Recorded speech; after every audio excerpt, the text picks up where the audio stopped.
The evening at Greystones was one of those cultivated assemblies that aspired, quite openly, to be remembered. Lady Hermia Lansdowne, whose position in society required little justification beyond her own unassailable belief in it, had declared that the unveiling of Julian Calder's new portrait series should be quietly dazzling.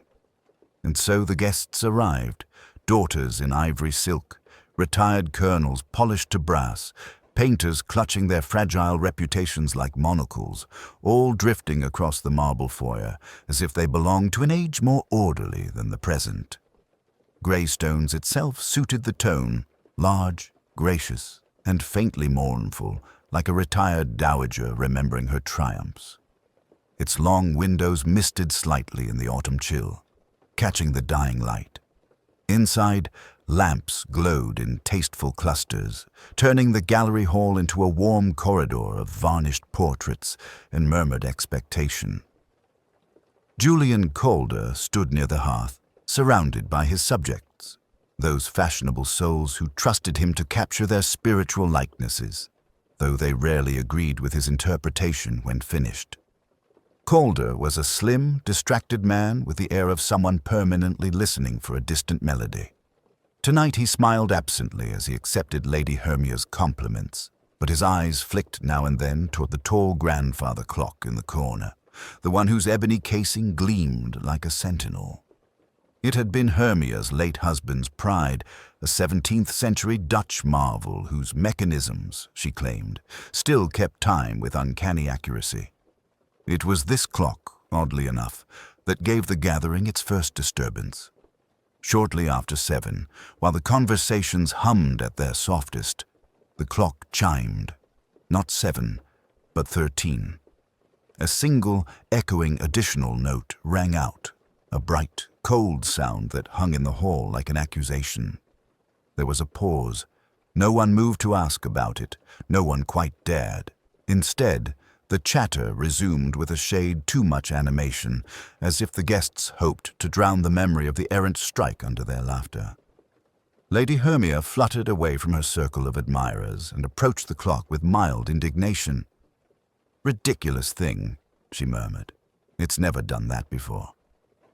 But Calder, who had drifted after her with more interest than politeness demanded, stood studying the pendulum. "Clocks do sometimes attempt honesty," he said, "even when we'd prefer decorum." Lady Hermia cast him a sharp glance. "My dear Julian, no need to sound ominous. It is probably the damp." Elsewhere in the room, the undercurrents of tension began to reveal themselves through the smallest gestures. Miss Celia Harbury, the ingenue whose portrait hung nearest the entrance, kept glancing toward the far corner, where Rupert Godfrey, the theatre producer who had recently rejected her audition with elegant cruelty, pretended deep admiration for another guest's cufflinks. Celia's mother, Mrs. Harbury, hovered nearby in anxious inflation, desperate to insert her daughter back into Rupert's good graces. Then there was Sir Lionel Vane, the celebrated historian with a notorious temper masked under layers of scholarly refinement. He examined his own portrait, squinting critically through pince-nez as though it were an artifact badly mislabeled. Julian Calder observed him with a faint smile that suggested he had anticipated such dissatisfaction. Greystone's servants moved among the clusters of guests with unintrusive precision. The butler, Mr. Pell, glided across the carpet as if balancing invisible trays, while the housemaid Alice kept her eyes lowered, though she missed nothing. It was Alice, in fact, who gave a perceptible start when the clock chimed 13. Her gaze had flown instantly, too instantly, to Sir Lionel. But when she saw Calder watching her, she bowed her head again and vanished toward the refreshments. All this Inspector Roderick Alleyn would hear of later. For now, the gathering continued without his presence, the harmony thin but intact. Lady Hermia at last called for attention. "My dear friends, Julian will now introduce the final portrait of the evening, his magnum opus, though he objects to my calling it so." Calder did not object. He merely stepped forward, the lamplight brushing the angles of his face. "It is different from the others," he said. "Less a likeness than an arrangement of truths." The guests leaned in politely, eager to be impressed but not too startled. Pell drew back the silk covering with a smooth, trained motion. A murmur rose, not loud, but unsettled. The portrait depicted a figure robed in shadow, face turned away from the light, hands clasped in a gesture somewhere between prayer and resignation. It was anonymous, and yet every guest felt uncomfortably that it resembled someone they knew. Lady Hermia rallied first. "Mysterious, Julian. Quite mysterious." Julian inclined his head. "It is called the 13th hour." Again that faint ripple, a rustle passing through the room like a shiver. And somewhere, though no one admitted hearing it, the grandfather clock gave a soft, irregular click, as if shifting its weight before speaking again. The following morning, Greystones awoke in quiet disarray. The sunlight slanted across the gallery walls in a gentler, more forgiving tone than the night had allowed, yet it could not entirely dispel the weight that had settled over the house. The servants moved with cautious precision, the air charged with something unnamed, an expectation, or perhaps an unspoken dread. It was the housekeeper, Mrs. Danvers, who discovered the first indication that the evening's elegance had been pierced. She had been tidying the gallery before breakfast, smoothing the folds of dust covers and aligning Julian Calder's brushes with their habitual care, when she noticed an irregularity in the studio adjoining the main hall. The door was ajar, a faint shadow showing beyond the threshold, though nothing had been left in disorder. Hesitating, she pushed it fully open. Julian Calder lay sprawled on the Persian rug, his usual composure surrendered to sudden stillness. A thin, immaculate line of red traced his pale cheek. His eyes were fixed upon the ceiling as though the last impression he had absorbed was of something luminously benign. Nothing around him suggested struggle. The brushes on the floor, the small palette of oils, the glass of water he had been sipping, all were as they should have been. It was a death both precise and serene, a quiet cruelty. Mrs. Danvers did not scream. She let out a restrained gasp and retreated to summon the butler, Mr. Pell. By the time the drawing-room had filled with the senior household staff, whispers circulated in subdued waves. The guests had not yet arrived, yet the news travelled faster than the sun's ascent. Lady Hermia was informed delicately in her boudoir over tea. She rose, trembling, not from fear, but from a brittle composure strained to its limit. "Impossible, Julian," she murmured. "My poor Julian." She sank into the chaise longue, a picture of dignified grief, yet her eyes, sharp beneath their veiled lids, noted every tiny imperfection in her servant's reactions. The doctor, an obliging family acquaintance, arrived and confirmed the obvious. Death by poison, administered in some subtle manner. The exact mechanism, he admitted, would require further examination. The word accident was never spoken. In its place floated an unacknowledged suspicion, like dust motes in the sunlight. It was during this hour, while the household adjusted itself around its tragedy, that Inspector Roderick Alleyn arrived. He entered with the soft, confident step of a man accustomed to observing life in its richest detail, carrying neither urgency nor alarm. His presence, even at a first glance, seemed to organize the room. The staff straightened, Lady Hermia's composure subtly reinforced, and the doctor's hesitant gestures assumed clarity. Alleyn's gaze swept over the assembled group with measured care, noting expressions, stances, and the faint tremor of hands. "This is most unfortunate," he said quietly, turning to Lady Hermia with polite gravity. "Mr. Calder was clearly held in the highest esteem." "Yes," Lady Hermia replied, voice steady yet brittle. He had a gift. I cannot imagine why anyone would—" Her words faltered at the edges, unfinished. Alleyn's eyes did not press for completion. He understood the pattern in silence. He proceeded to the gallery studio, stepping around the scattered brushes as if they were fragments of a delicate puzzle. Calder's face, still serene in death, appeared almost to meet Alleyn's scrutiny with tacit challenge. The inspector's fingers did not touch, his voice did not intrude, yet every detail, the angle of the fallen chair, the faint scent lingering in the air, the deliberate placement of the glass, was noted and catalogued in his quiet mind. Here was no sudden act of passion, no clumsy misdirection, only the careful imprint of intention. Alleyn's attention drifted briefly to the grandfather clock in the corner. It stood, as it had the night before, an ebony sentinel. The 13 chimes of yesterday had seemed an oddity then.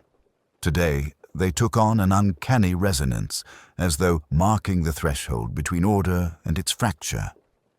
Outside, the autumn light continued its slow migration across the lawns of grey stones.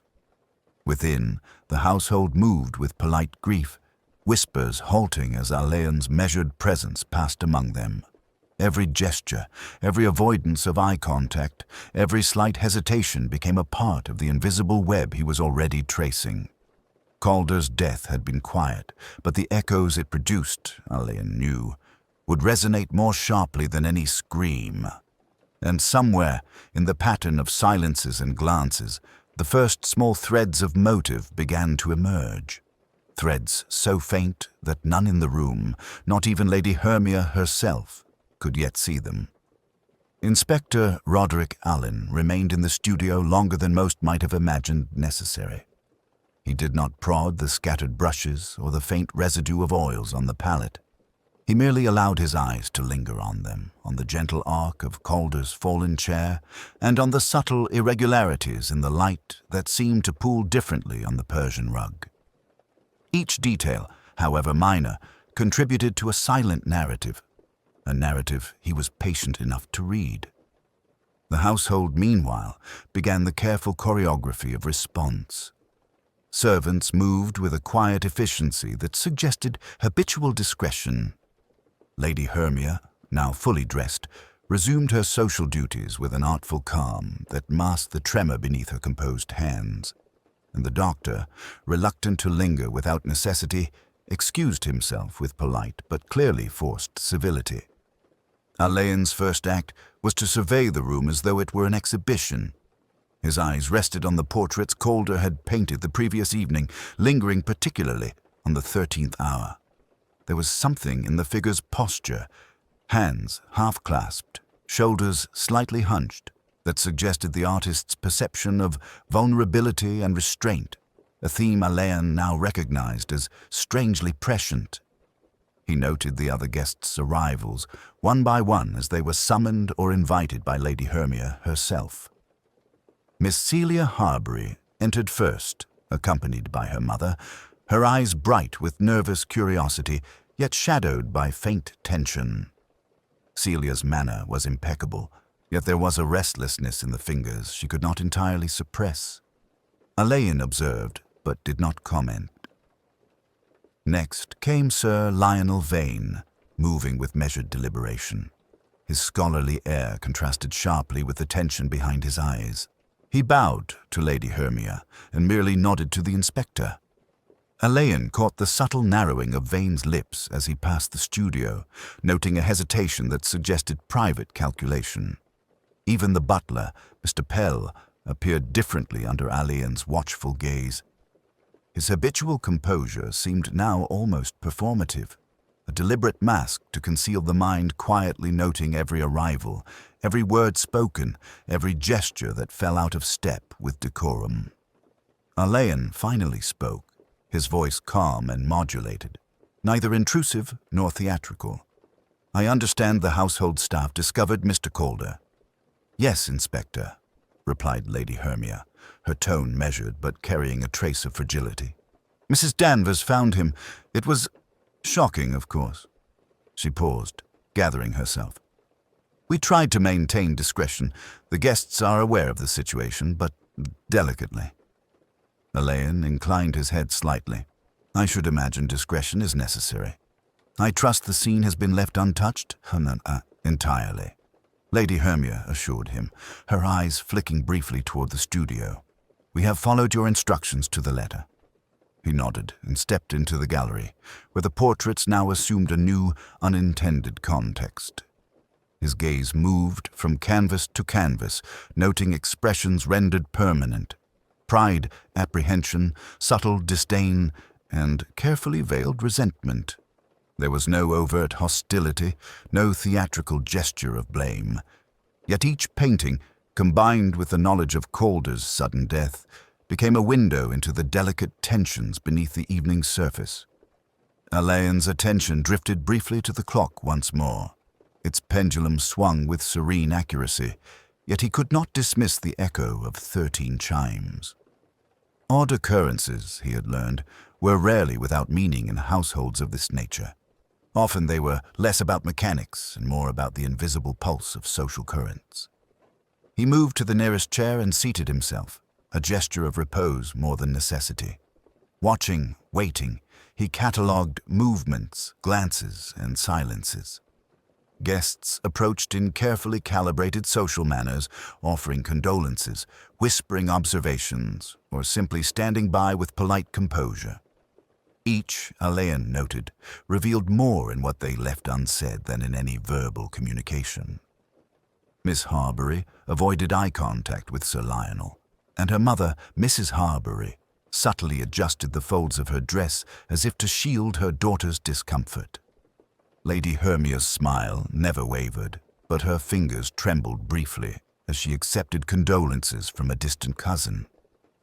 Even Mr. Pell's gait, precise as a metronome, seemed a fraction too deliberate in certain corridors, as though anticipating some unspoken tension. Alleyn's lips curved slightly, almost imperceptibly. Observation, he knew, would yield more than interrogation at this stage.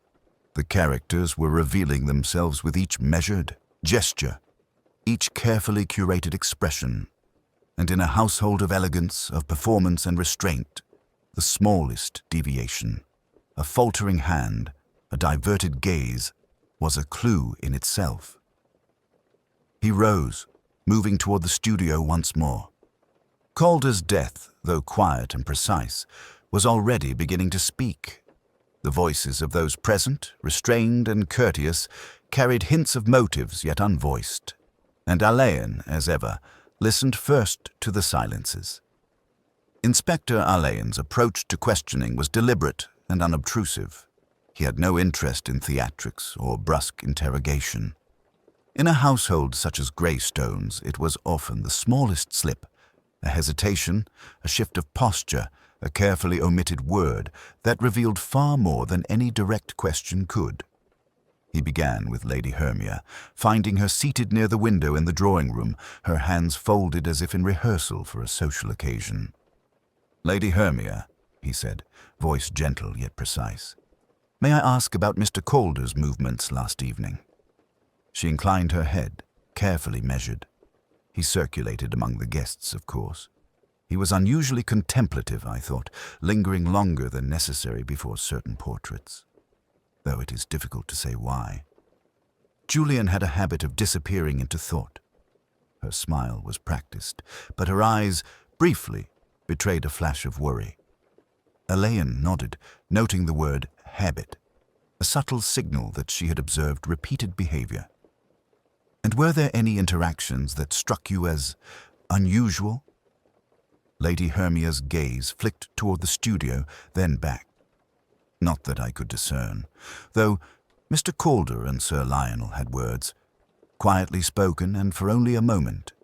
It seemed nothing more than academic debate, but one must admit Sir Lionel's temper is not entirely dormant." Alleyn made no comment, merely filed the observation. Academic debate, veiled tension, an unspoken hierarchy of influence. These were threads he would examine later. Miss Celia Harbury was next. The young woman had been found lingering near the portrait the 13th hour, when the household first discovered the body. She lowered her gaze as Alleyn approached. "Miss Harbury, How did you come to notice Mr. Calder last evening? Alleyn's tone invited candidness without pressure. Celia's fingers twisted the edge of her dress. I admired his work, she murmured, voice almost drowned by the room's hush. I thought I might speak to him about certain arrangements in the lighting, but we barely exchanged words. He seemed distracted, preoccupied with his own thoughts. Alleyn allowed a moment before speaking again. Was anyone else present during these moments? Her eyes flickered briefly to her mother, then away. No, not exactly. Only perhaps Sir Lionel once. But they spoke very quietly. I did not hear what. Alleyn made no note aloud, but the pattern was emerging. The same figures, recurring in the young woman's consciousness, and her instinctive evasions revealing what she might not yet consciously understand. Next, Sir Lionel Vane. The historian approached with deliberate grace, his expression studiously neutral. "Inspector," he said, "I hardly see what relevance my presence holds. I spoke briefly with Mr. Calder about one of his landscapes. Nothing more, I assure you. My behavior was entirely conventional." Alleyn allowed himself a faint smile. Conventional, yes. And yet, in this household, even the conventional is often revealing. He did not press further, knowing that the historian would provide far more in silence than in speech. Finally, Alleyn turned to Mr. Pell, the butler. Pell's hands were folded behind his back, posture impeccable. "Mr. Pell, you oversaw the evening's proceedings. Did you observe anything out of the ordinary?" The butler inclined his head, expression carefully neutral. "Only that Mr. Calder seemed absorbed, and that the guests maintained proper decorum, Inspector. I noticed nothing amiss beyond what any attentive observer might expect." Alleyn allowed a pause, then added gently, "You were present at the clock striking yesterday evening?" "Yes, sir," Pell admitted. A flicker, almost imperceptible, crossed his features. It was unusual, yet of course no one spoke of it. It is not the sort of thing we comment upon. Precisely, Alleyn thought. The unspoken weight of propriety was often a shield behind which truths lay concealed. As the morning unfolded, Alleyn moved silently among the guests, observing without pressing, noting the subtle fissures in composure and the careful navigation of social expectation. Every answer, every glance, every avoidance was a trace, a delicate footprint left upon the floor of a world that prided itself on impeccable manners.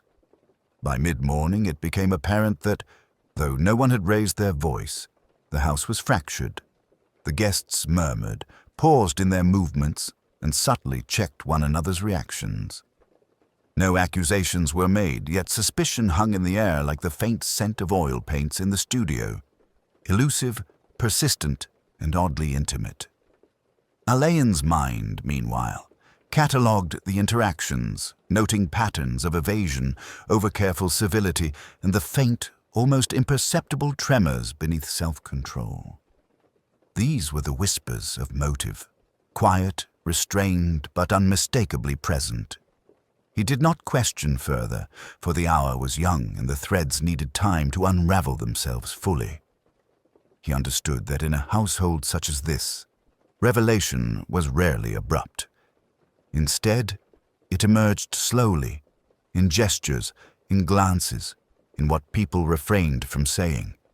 And Alleyn, patient as ever, would wait for the moment when the quiet truth began to assert itself. Inspector Alleyn, having gleaned what he could from the outwardly composed guests, turned his attention to the household, staff.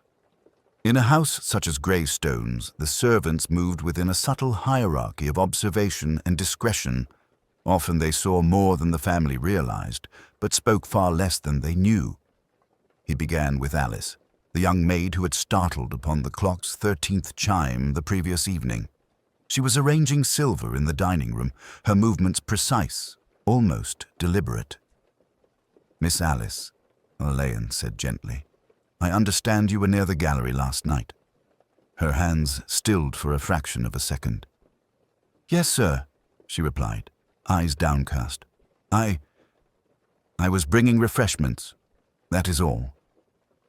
Alleyn's expression remained calm, but he allowed a faint pause, observing her hesitation. "And yet you noticed the clock. That is not unusual for a maid who moves silently about the house." Alice's lips parted slightly, then pressed into a thin line. It struck 13, she murmured. "I thought it was wrong, but I said nothing. It is not my place." The inspector inclined his head slightly. "No, it is not your place to judge, perhaps, but it is my place to understand." Alice's eyes flickered to the floor, then up at him. There was a quick, almost imperceptible intake of breath. I thought Sir Lionel Vane had lingered too long near Mr. Calder's portrait. I mean, he spoke quietly, and Mr. Calder did not answer immediately. She broke off, glancing toward the door as though to ensure none were listening. Alleyn merely nodded. He had heard enough. Next, he spoke with Mrs. Danvers, whose years of service had endowed her with a calm that bordered on imperviousness. She was polishing the brass fittings of a sideboard, methodical in movement, yet attentive. "Mrs. Danvers, you discovered Mr. Calder this morning," Alleyn began. "Did anything strike you as unusual last evening?" The housekeeper paused, considering. "Nothing, sir," she said softly. Then after a moment she added, "Not in the way one would expect, but there are tensions in this house. Always have been. Guests carry masks, and sometimes even the staff carry them too." Alleyn allowed the remark to linger. "Masks," he repeated. "And beneath them?" Her eyes met his for the briefest instant. "Some things one only sees if one is attuned to them. I see small gestures, shifts in tone, a hand that lingers over a brush, a glance that flickers and returns. These are not always harmless." Alleyn nodded, making no comment. He knew well that the subtleties of a household, the silences, the half-spoken concerns, the understated loyalties, often contained the key to understanding the motives behind acts as deliberate as murder. Finally, he observed Mr. Pell, whose measured composure seemed almost more deliberate than usual in the presence of these quiet inquiries. "Mr. Pell," Alleyn said softly, "you were in the hall when the guests arrived. Did you notice anything out of place?" The butler's posture did not change, but his eyes betrayed a flicker of something, perhaps calculation, perhaps restraint. "Nothing overt, Inspector. Merely the usual, minor tensions among the guests. One always notices these things." Alleyn's gaze did not waver. "And the clock? Did it strike unusually for you?" "Yes, sir. Unusual, though perhaps coincidental." Pell's lips tightened almost imperceptibly, a signal Alleyn filed away. Some truths, he knew, were not spoken but hinted at in posture, tone, or hesitation. By the late morning, Alleyn had gathered the invisible threads from the staff. The maid's startled observation, the housekeeper's awareness of underlying tension, and the butler's silent caution. None spoke openly of suspicion, yet each had revealed something essential, a shadow that stretched across the otherwise orderly household. Alleyn reflected quietly that in houses such as Greystone's, the servants are more than attendants, they are custodians of nuance. They see the imperceptible fractures in politeness, the gestures that betray true feeling, and the patterns that lead to tragedy. And while they may not speak of them, a perceptive investigator could discern the outlines of a hidden truth in the spaces between words. As he left the servants to their routines, Alleyn's mind quietly assembled these observations. Every glance, every restraint, every subtle hesitation was part of a lattice connecting the guests, the staff, and the late Julian Calder. The house had not yet revealed its deepest secrets, but the pattern, he knew, was forming. one careful, almost invisible step at a time. And somewhere, hidden in that lattice, was the deliberate act that had shattered the household's delicate calm. The household at Greystones maintained its outward composure, as if Julian Calder's sudden death were a minor disruption rather than a seismic fracture. Yet Inspector Alleyn, moving among the rooms with the patience of a careful chess player, noted the invisible rhythms of the house, the small habits, the precise gestures, and the often overlooked routines that revealed character more faithfully than any spoken word. He returned to the gallery, drawn again to the 13th hour, not for its artistic merit, but for the context it now provided. Calder's studio was orderly, but a certain rhythm of occupation remained, a silent choreography of the late artist's habits. Alleyn observed the brushes aligned by size, the palette arranged meticulously, and the glass of water placed at the exact distance from Calder's chair. All suggested that the artist had been deliberate in every motion, even in the final moments. Yet it was not in the studio that Alleyn's attention found its first real clue, but in the drawing room, in the daily ritual of tea. Lady Hermia's maid, recently tasked with preparing the morning service, inadvertently revealed a detail by adhering too precisely to habit. The teaspoon, usually set with the handle toward the left, was turned slightly inwards, a subtle deviation that might have gone unnoticed by anyone but an inspector trained to perceive the significance of order. Alleyn picked up the spoon gently. "Curious," he murmured. Alice, the maid, hesitated. I thought I set it as usual, sir," she stammered. "I always follow the pattern." "Yes," Alleyn said softly. "And yet today it is slightly altered. Tell me, do you ever deliver items to the studio?" "Yes, sir," she replied cautiously. "Often tea or water, or sometimes brushes or palettes if Mr. Calder requested them." Alleyn's gaze lingered on her, patient and unhurried. "And yesterday evening, before the guests retired, did you notice anyone in the studio who would not normally be there?" Alice faltered, then shook her head. "No. Well, perhaps Sir Lionel lingered once. But he never touched anything. He just watched." Alleyn noted the combination of detail and reticence. Even a teaspoon's subtle displacement could signify an unobserved presence, an interruption in routine that carried weight only for those attuned to it. From the gallery, he moved toward the library. There, he found Sir Lionel already seated, ostensibly reviewing notes for a forthcoming lecture. Alleyn observed the historian's habitual gestures, the careful alignment of papers, the measured turning of pages, the precise positioning of his spectacles on the bridge of his nose. But something was off. A faint, almost imperceptible smudge on the desk caught Alleyn's attention. Not large, not intrusive, merely a subtle aberration in the otherwise meticulous order of the space. "Sir Lionel," Alleyn said mildly, "do you often handle these documents with gloves?" The historian blinked, a fraction too long. "Not usually, Inspector. Only when necessary." "Ah." Alleyn allowed the word to linger. He did not press.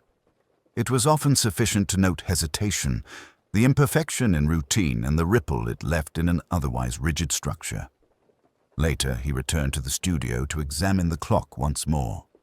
Its pendulum ticked with serene precision, yet the memory of 13 chimes lingered in the room like a faint echo of disruption. Alleyn's eyes roamed the base, where a small scuff marked the otherwise polished wood, likely caused by a chair or footstep. Minor, almost trivial, yet to an observer of habits it suggested intrusion at a moment when no one should have been there. Alleyn catalogued each of these anomalies: the shifted teaspoon, the smudged desk, the scuff by the clock, and the remembered presence of those who lingered where they should not. Each on its own was insignificant.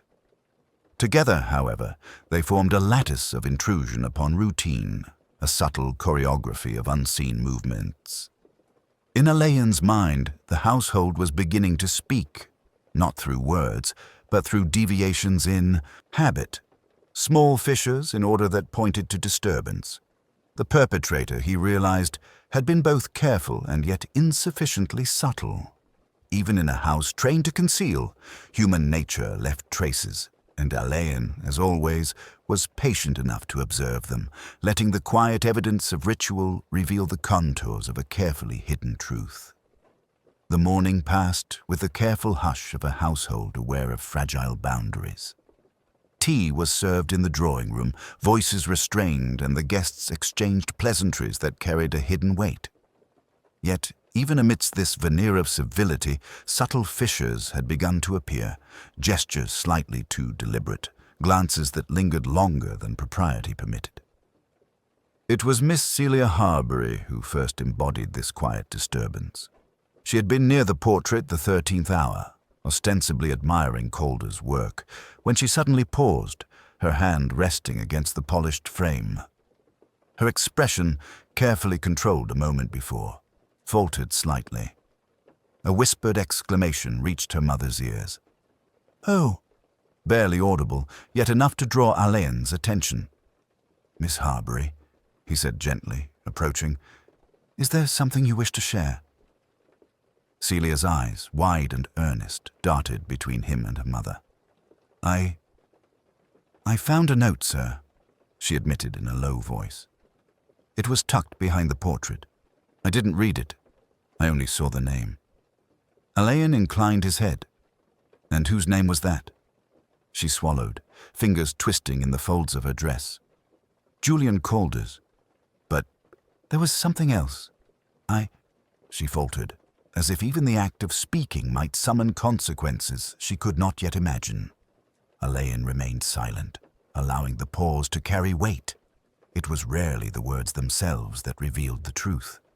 More often, it was the hesitation, the fear, the careful measurement of what one chose to disclose. Elsewhere in the room, Sir Lionel Vane had been reviewing his notes, yet the tension in his posture did not escape the inspector's attention. He adjusted his spectacles several times, a minor ritual that now appeared unnaturally precise. Alleyn noted the small, deliberate gestures, the careful repositioning of papers, the subtle clearing of space on the desk. Each reflected a man attempting, in some private way, to impose control upon circumstances already slipping beyond it. The household itself seemed to hold its breath when Lady Hermia entered the room with a letter in her hand. It was folded with precise care, the wax seal faintly smudged. "This," she said, offering it to Alleyn, "was left by the postman this morning. It is addressed to Mr. Calder, though as you see he's no longer able to receive it." Alleyn took the letter with gentle hands, observing the seal, the slight indentation of the sender's fingers. The script was deliberate, cultivated, yet possessed a faint tremor. An intimacy or urgency, perhaps both. "Has anyone opened this?" he asked. "No," Lady Hermia replied, eyes steady. "I deemed it improper." The inspector nodded. He placed it aside, noting not the content, but the presence of another subtle intrusion into the household's careful routine. A letter had arrived, delayed yet significant, carrying with it potential disruptions in thought, feeling, or motive. Meanwhile, Alice moved through the room with quiet efficiency, arranging the tea service, her eyes betraying something she might not yet have fully recognized. She had seen much in the hours since Calder's death. Gestures, intrusions, glances, and Alleyn suspected she was now navigating an invisible tension in which her own observations had become weighty. The day advanced without incident, yet the household's equilibrium had subtly shifted. The minor stirrings of unease, the silent collapses of composure, suggested that the first event, the death itself, was no longer the sole disruption. Other pressures, hidden in private notes, gestures, and the observation of ritual, were beginning to press outward. Alleyn, seated in the drawing room, allowed these dynamics to settle around him. He did not force revelation, nor did he seek confrontation. He merely watched, catalogued, and absorbed the minute details of human behavior. The way Celia's fingers lingered on the portrait, The tremor in Lady Hermia's hand as she presented the letter, Sir Lionel's precise adjustments to his papers, all were threads in a quiet, intricate tapestry of motive and opportunity. By mid-afternoon, a subtle tension had crystallized. Not dramatic, not urgent, but persistent, like the faint vibration of a bell's echo that refuses to fade. Alleyn recognized that these small disturbances, so carefully controlled, so almost imperceptible, were often more telling than the loud, obvious declarations of guilt or innocence. The household had begun to fracture in silence, and the boundaries of decorum were yielding to the pressure of concealed truths. Alleyn allowed himself a moment of reflection. In such a delicate world, the second stirrings, the whispered anxieties, often presaged revelation more reliably than the initial shock. And so, he waited, patient as ever, confident that the rhythm of observation, the quiet interplay of gesture and restraint, would ultimately lead him to the truth that others were still too polite or too frightened to admit. By late afternoon, the rhythm of Greystones had settled into a peculiar cadence. The household moved with an almost ceremonial grace, yet beneath that order, Alleyn could sense currents of unease, subtle and persistent, threading through every interaction. He had listened, observed, and catalogued. The shifted teaspoon, the faint scuff by the clock, the smudged desk, the whispered note discovered by Miss Harbury, and the gestures that no one acknowledged aloud. Each was a small disturbance in an otherwise precise lattice of habit, and Alleyn's mind began to perceive the pattern that others could not yet see. He seated himself once more in the drawing-room, allowing the afternoon light to filter through the tall windows. The portraits along the walls, so recently admired for their artistry, now seemed to bear witness to a different truth. The subtle fractures of character, the hidden rivalries, the unspoken resentments. Alleyn considered the house as a living organism, each resident a node in a complex network of observation, inhibition, and silent ambition. It was not the presence of evidence in the conventional sense that guided him, but the interplay of personalities and the psychology of those he had observed.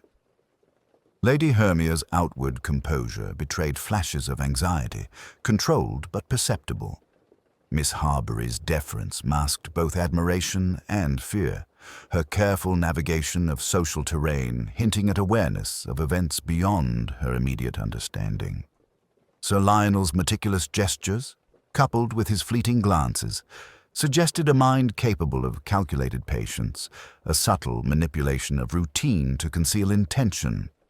Even Mr. Pell and Mrs. Danvers, servants accustomed to discretion, had revealed themselves in the smallest deviations from habit, their loyalty tempered by their recognition of unspoken truths. Alleyn allowed himself a slow smile, almost imperceptible. The threads were present. They were delicate, quiet, and layered, but they existed, and he could feel their alignment. The house had begun to speak softly, in the language of habit and restraint. He recalled the moment when Alice had mentioned Sir Lionel lingering in the studio, and how her fear had tempered the words she had chosen. He remembered the tremor in Lady Hermia's hand as she delivered the letter, and the subtle misalignment of a teaspoon that hinted at intrusion. Each was a minor disruption, yet collectively they formed a lattice of human behavior, revealing patterns, predicting action, and hinting at motive. Alleyn leaned back in his chair, considering the psychology at work. In houses such as Greystones, murder was rarely the product of impulse alone. It emerged from the interaction of personality, ego, and circumstance, calculated, deliberate, yet executed within the framework of social expectation. The perpetrator would have known the routines, understood the limits of observation, and exploited the smallest deviations to achieve their purpose. He allowed himself to dwell briefly on the 13th chime of the clock, whose anomaly had first suggested the presence of disruption. Oddities, he reflected, were rarely mechanical in origin when they occurred in tandem with human behavior.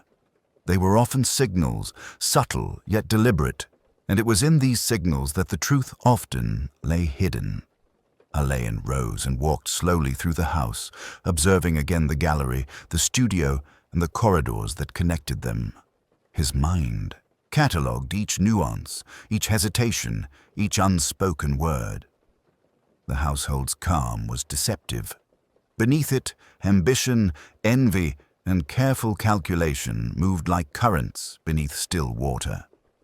By evening, he had mentally sketched the outlines of motive and opportunity, though he voiced nothing.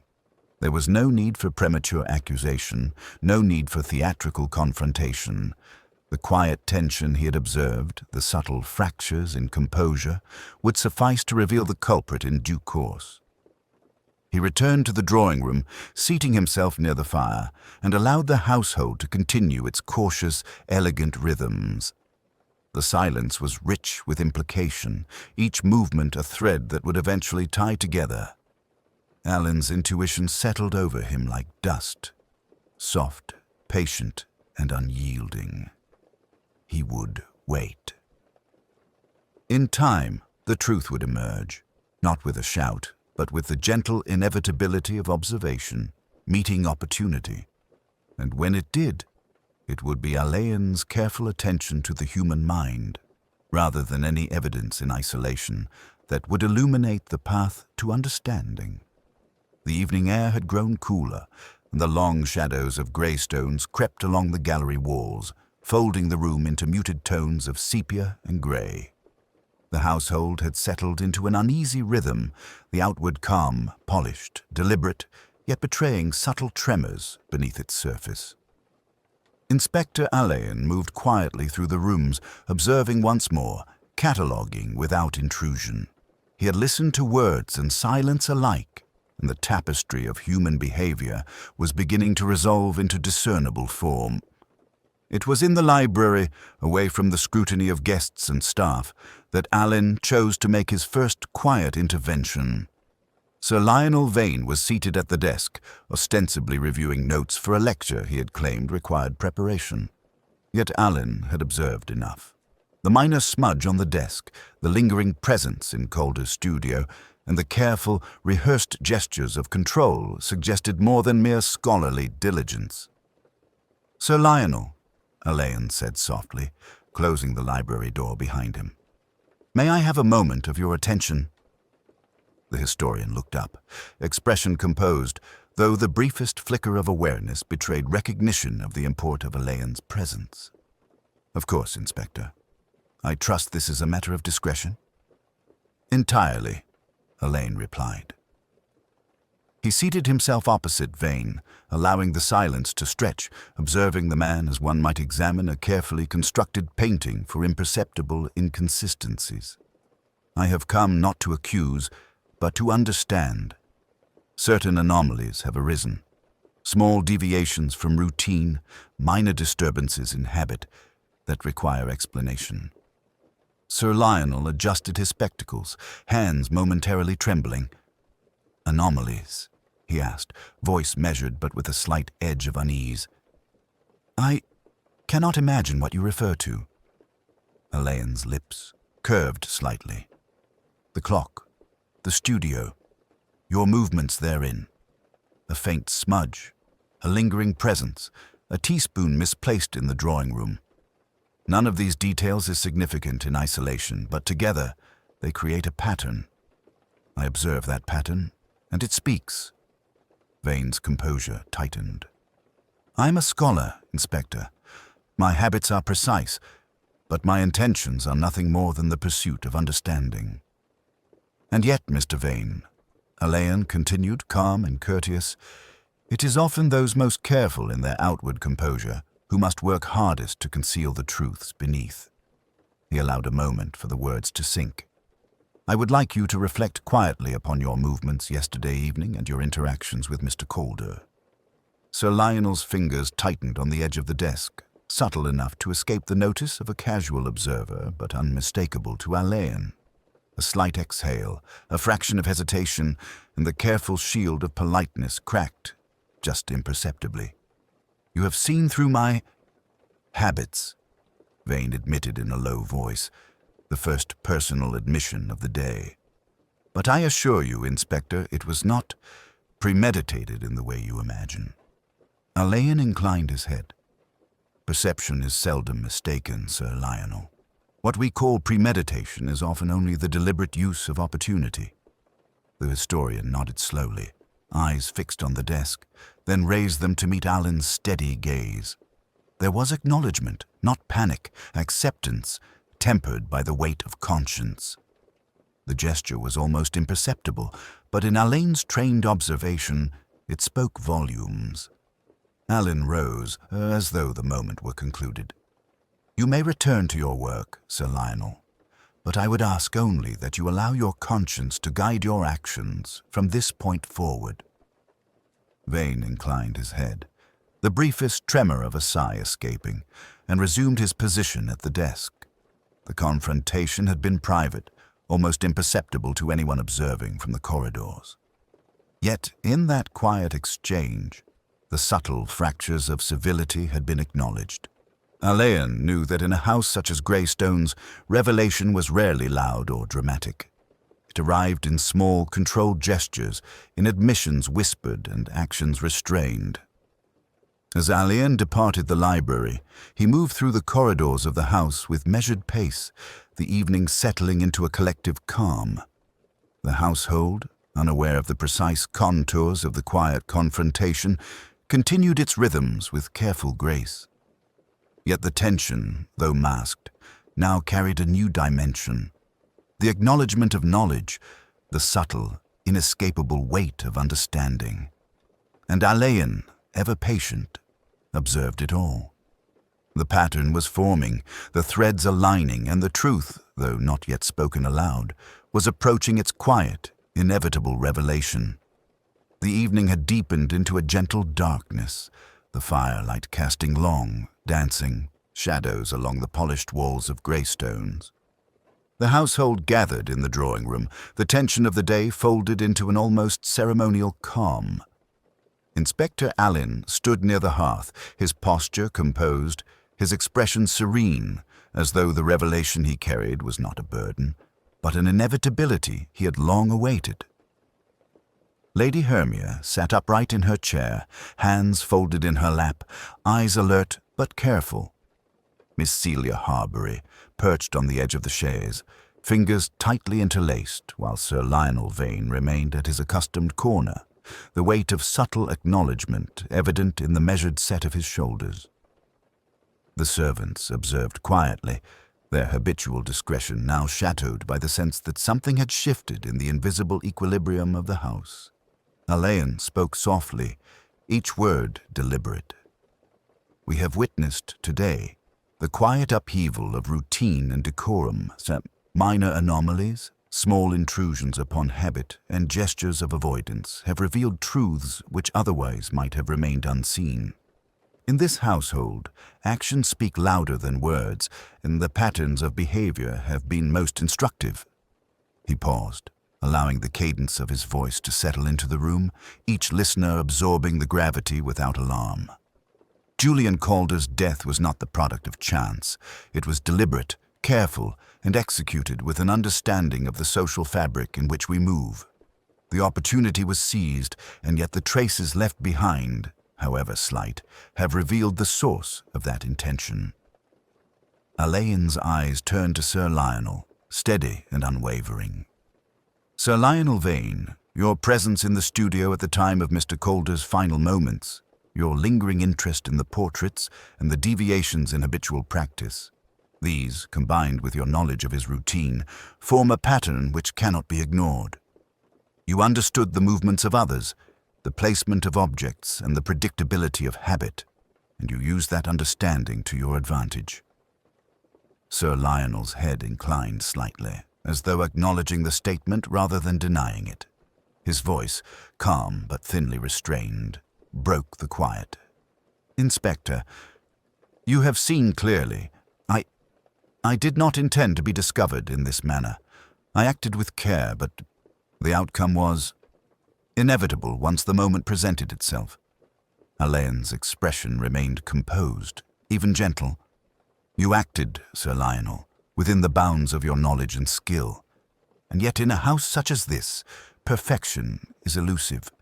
Even subtle deviation, the teaspoon, the smudge on the desk, the timing of arrival, these betray intention to one who observes closely.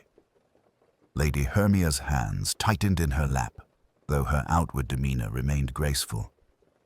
I see, she murmured. It is a dreadful relief to understand, though the grief remained. Miss Celia's fingers clutched at her mother's hand, eyes wide with a mixture of shock and comprehension. It was him, she whispered. The words were not a revelation to Alleyn. They were merely the echo of what he had already discerned. Alleyn nodded slowly.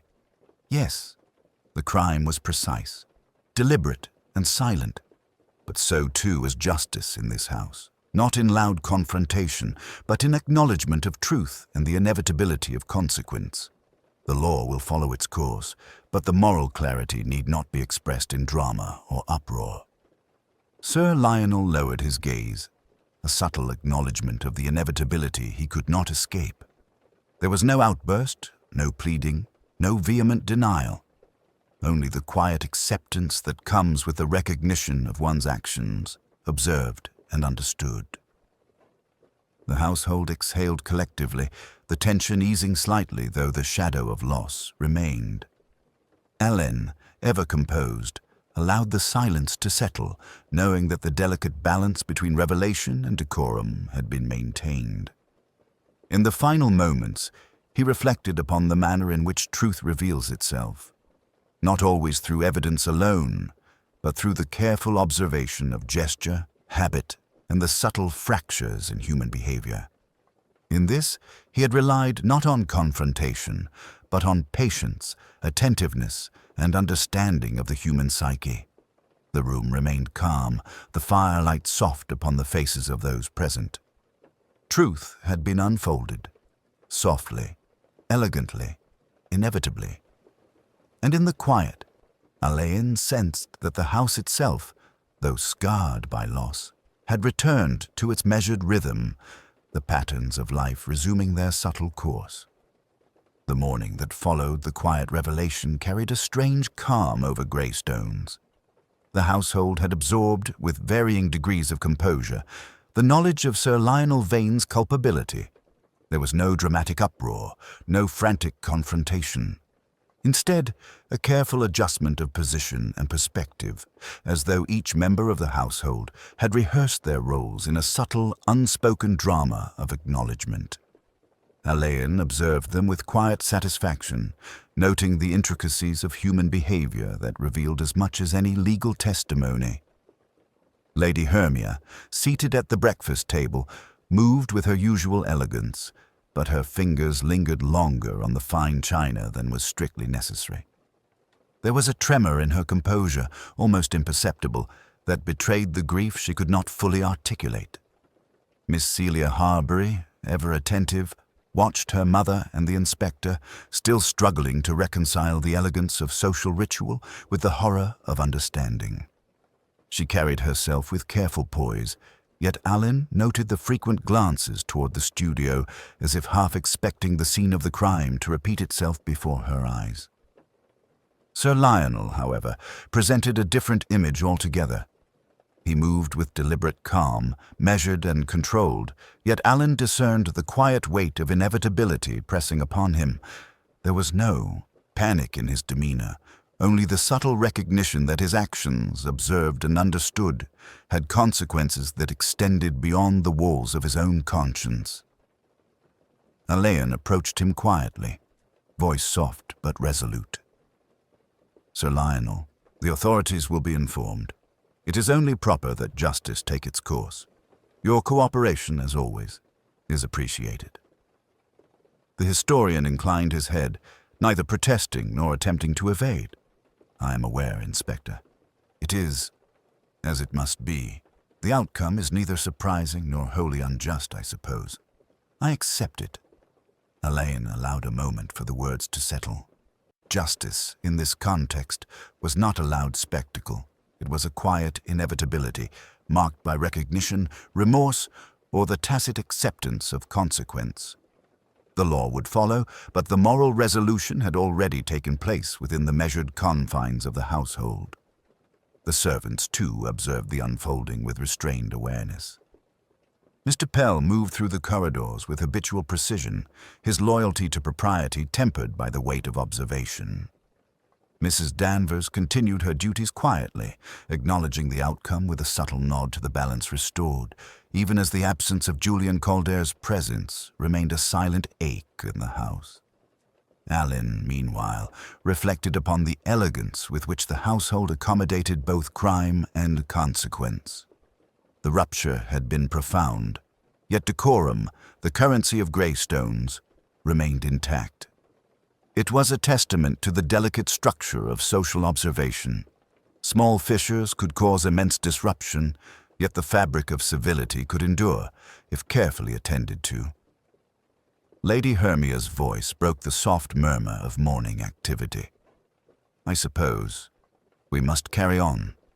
The world outside, and the eyes of our acquaintances, do not pause for tragedy." Alleyn inclined his head. "Indeed, Lady Hermia. And yet in the private spaces of the household, the lessons of observation, care, and vigilance remain. They are as important as any law, perhaps more so in preventing future harm." There was a subtle irony in the arrangement. Justice, when carried out in the conventional sense, would be impersonal, orderly, and procedural. Yet the moral and the psychological resolution, unfolding in the delicate intersections of gesture, habit, and silent understanding, had already transpired. The household had confronted the truth in a manner befitting its own elegance, calmly, deliberately, and without spectacle. Alleyn lingered briefly, observing the interplay of glances, gestures, and subdued movements. The story of the crime had concluded in public, yet its echoes remained, embedded in the quiet recalibration of behavior. In houses such as Greystones, justice and irony often walked hand in hand, each tempered by the restraint and observation that defined the lives within.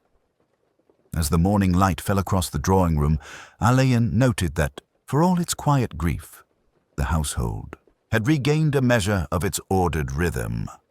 Life, though subtly altered, would continue, each member carrying the imprint of events within themselves, a permanent yet understated acknowledgement of the consequences of human action.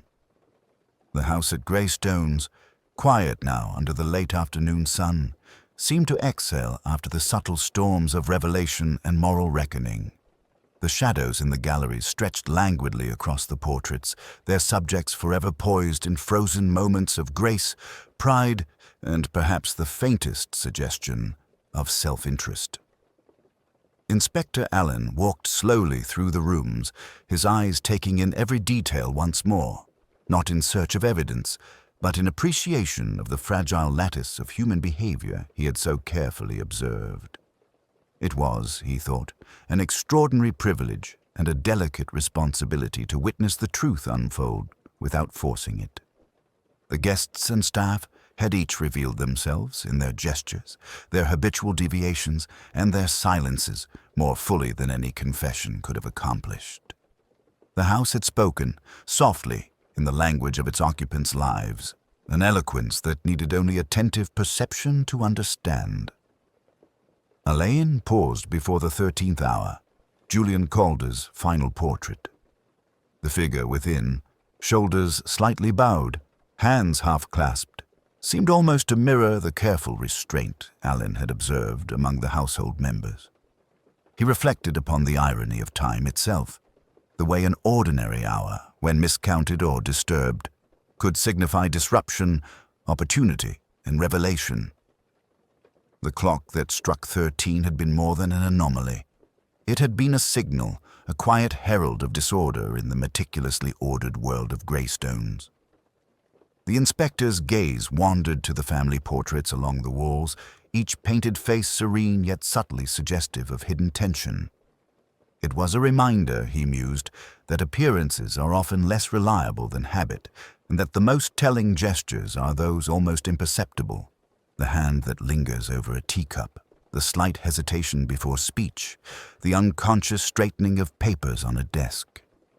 These were the imprints of character, and ultimately the pathways to understanding motive. He thought, too, of Sir Lionel Vane.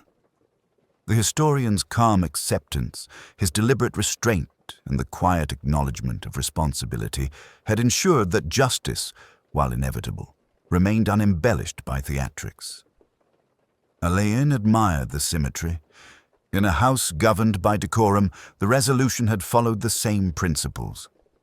It was justice delivered not by spectacle, but by observation, patience, and insight.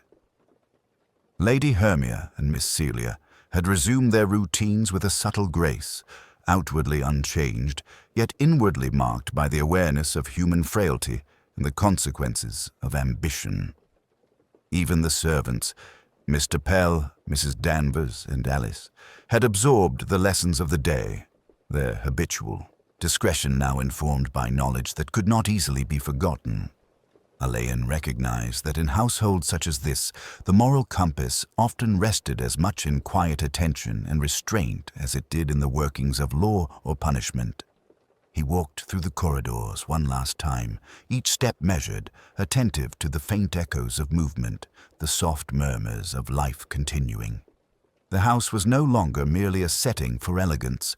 It had become a living archive of observation, restraint, and human complexity. Alleyn paused at the front door, his hand on the brass handle. The evening light glinted off its surface, and he allowed himself a private reflection. Crime, in its essence, is rarely loud or dramatic. It thrives in the unnoticed moments, in deviations from routine, in subtle shifts of character. And equally, resolution is rarely spectacular. It arises from understanding, patience, and the quiet uncovering of the truth through the careful study of human nature. He stepped into the cool air, inhaling deeply, and looked back at the house. The shadowed galleries, the carefully arranged rooms, and the lingering presence of Julian Calder's memory seemed to nod in acknowledgement of the equilibrium restored, not the triumph of justice alone, but the return of insight, order, and moral clarity. Alleyn's lips curved faintly, almost imperceptibly, as he allowed himself one final observation, the thought soft as the evening breeze. In houses such as Grey Stones, in lives conducted with meticulous decorum, the truth always finds its way, not with violence or spectacle, but through the patient, unrelenting subtlety of human observation. And for those willing to see, to notice the smallest deviations, the slightest hesitations, the quietest gestures, revelation is inevitable. He turned away from the house, the sun low on the horizon, and walked along the path lined with the neat hedges and flower beds. The story had concluded, the crime understood, the moral fabric restored. Yet the lingering lesson, delicate and persistent, remained. Beneath every mask of civility lies the human heart, and it is through careful observation of that heart that one discerns the truths which others overlook. And in that, Alleyn found both his work complete and his satisfaction enduring.